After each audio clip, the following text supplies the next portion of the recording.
আসসালামু আলাইকুম, কেমন আছেন আপনারা সবাই? আশা করি সবাই অনেক অনেক বেশি ভালো আছেন। তো আজকে আমরা বানাবো খুবই মজাদার একটি ডেজার্ট।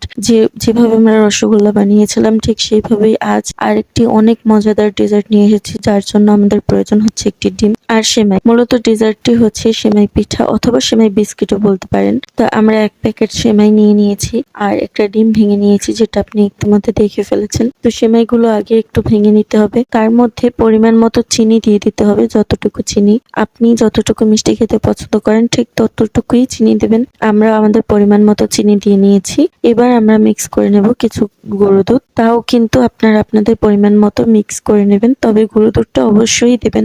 তাহলে এই সেমাই পিঠা অথবা সেমাই বিস্কিটের স্বাদ কিন্তু অনেকটা বেড়ে যায়। তো তার মধ্যে আমরা দিয়ে দিচ্ছি ডিম।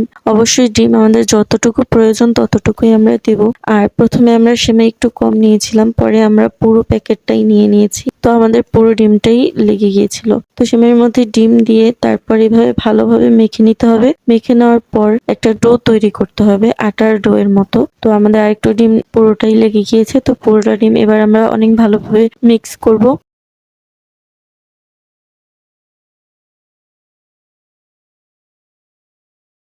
মিক্স করে আমরা একটা ডো তৈরি করে নেব। এই দেখুন, এটা দিয়ে এবার আমরা পিঠার শেপ বানাবো। আপনারা চাইলে কোনো কিছু ছোট বাটি বা কোনো অন্য কিছুর মধ্যে দিয়ে চেপে চেপে শেপটা তৈরি করতে পারেন, কিন্তু আমরা হাত দিয়েই তৈরি করে নিচ্ছি। তো আমাদের পিঠা কিন্তু হয়ে যাচ্ছে অনেকগুলো তৈরি। দেখুন কতগুলো তৈরি হয়ে গেছে অলরেডি। এবার এগুলো আমরা গরম তেলের মধ্যে ছেড়ে দেব না, তবে তেল বেশি গরম করা যাবে না, অতিরিক্ত তেল কিন্তু খুবই হালকা গরম করতে হবে। অতিরিক্ত গরম করলে উপর দিয়ে হয়ে যাবে কিন্তু ভেতর দিয়ে কিন্তু হবে না। তাই আমরা পুরোপুরি ভাবে সুন্দরভাবে এটাকে কুক করতে হলে কিন্তু হালকা গরম, একদম হালকা গরম তেলের মধ্যে দিতে হবে। তো দিয়ে দিয়েছে সুন্দর করে। এবার কিন্তু এগুলোকে উল্টে দিচ্ছে। আর দেখুন এক সাইড আমাদের অলরেডি অনেকখানি হয়ে গেছে, কিন্তু আমরা একদম ব্রাউন রেড হওয়া পর্যন্ত অপেক্ষা করব।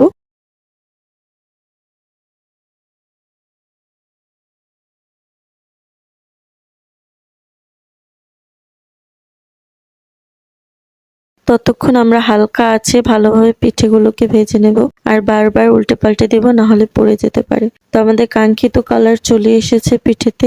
আপনারা চাইলে অন্য সময়ে উঠাতে পারেন, অথবা এর থেকে বেশি গাঢ় করা যাবে না, তবে এর থেকে কম গাঢ় চাইলে করতে পারেন। আমাদের পিঠা অলরেডি তৈরি হয়ে গেছে। আর বিশ্বাস করবেন না কতটা সুস্বাদু পিঠা। অবশ্যই ঘরে তৈরি করে খেতে হবে, তাহলেই বুঝতে পারবেন যে আসলে এটা কতটা টেস্ট।